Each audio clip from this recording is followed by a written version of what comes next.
Freddie Mercury, the legendary frontman of Queen, lived a life as vibrant and flamboyant as his stage performances. Behind the commanding voice and electrifying presence lay a complex tapestry of relationships that spanned both genders. His love life, as multifaceted as his musical prowess, was interspersed with profound connections. Join Facts First as we present every person who Freddie Mercury hooked up with, men and women.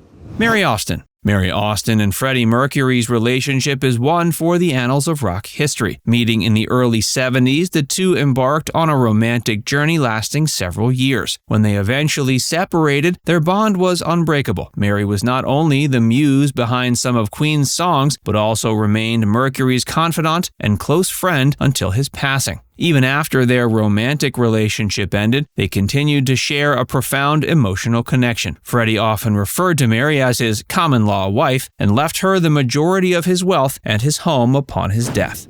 Jim Hutton. Jim Hutton met Freddie Mercury in a nightclub in the mid-1980s. Despite an initial rebuff from Mercury, destiny had plans, and the two eventually started dating. Hutton, originally from Ireland, was a hairdresser by profession. Their relationship lasted for the final 6 years of Mercury's life. Through thick and thin, including the challenging times when Mercury was diagnosed with AIDS, Hutton remained a steadfast pillar of support. They lived together, and Hutton was at Mercury's side when he passed away in 1991.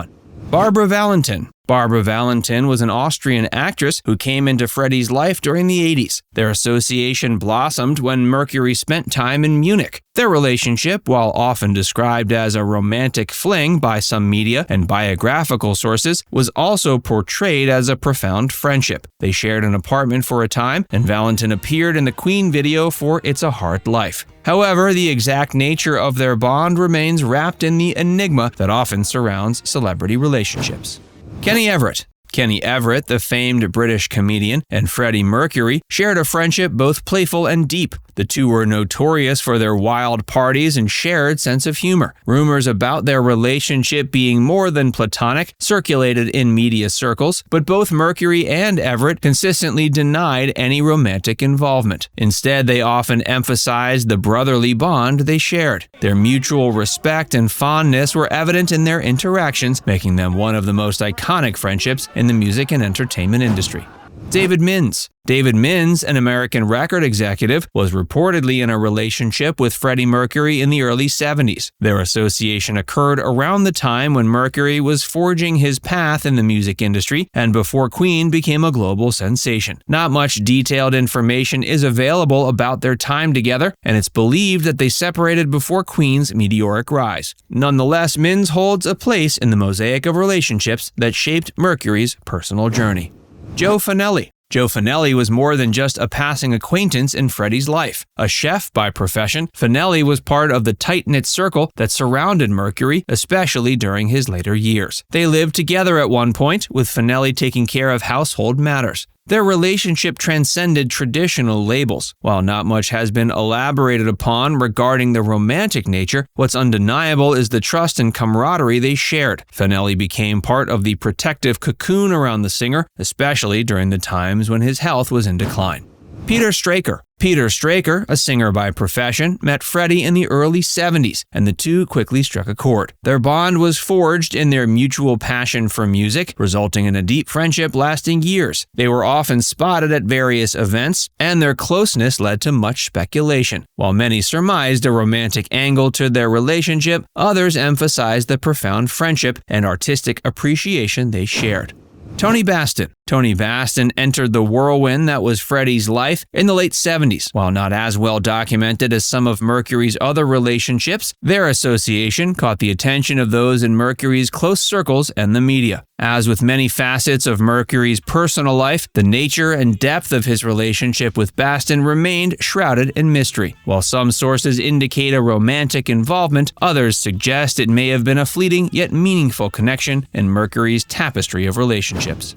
Barbara Allen. Barbara Allen was an employee at Elektra Records, the label that managed Queen during its early years in the U.S. In the mid-70s, Allen and Mercury reportedly had a brief romantic relationship. Their association provides a glimpse into Mercury's life during a transformative period for Queen, as the band was rapidly ascending to international stardom. While the relationship was relatively short-lived, it was emblematic of the complex and varied personal connections Mercury fostered throughout his life.